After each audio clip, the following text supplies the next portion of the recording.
Happy Music Mondays, everyone. I was just thinking today about it's a small project that I'm working on, and I call it my Music Gratefulness Timeline. I'm sure it's going to have more of an official name later, but have you ever thought about all of the people who are pieces of who you have become as a musician? For me, I would start at the very beginning, and I mean the very beginning, with the creator of all things.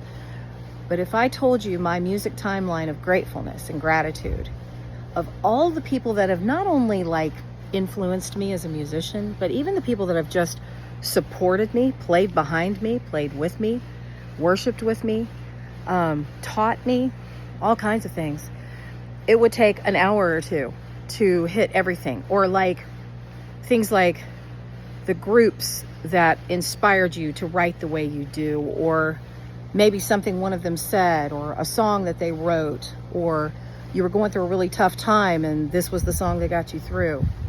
I started thinking about, you know what, I want to start writing down everything that I can possibly remember and try and reach out to the people that I'm feeling this gratitude for. I think it would be so great for all of us musicians to take a look at the timeline of our life and go back and think, you know what, this was significant in my life. I need to reach out to that person and say thank you for that song. Thank you for inspiring me. Thank you for what you taught me through this. Because, eventually a lot of our icons, or a lot of the people that we look up to growing up musically, or in any other capacity for that matter, eventually they're going to grow older and they're not going to feel as appreciated. Not that that's their goal, but here's an example. I was filling in at a Kings Island show, for those of you that know what Kings Island is, in Mason, Ohio.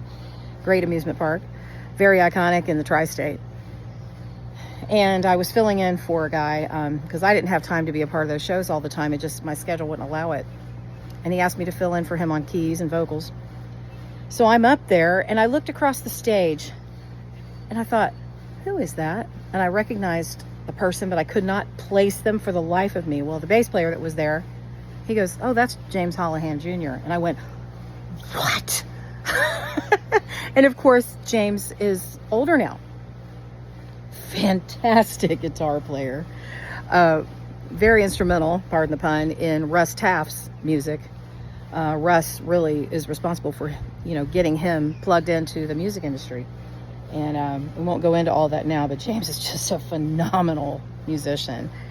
And I was like, I have to put my stuff down and go talk to him. So I did. I set my stuff down. I walked over there and I said, Mr. Holohan, and I just kind of did one of these, I'm like,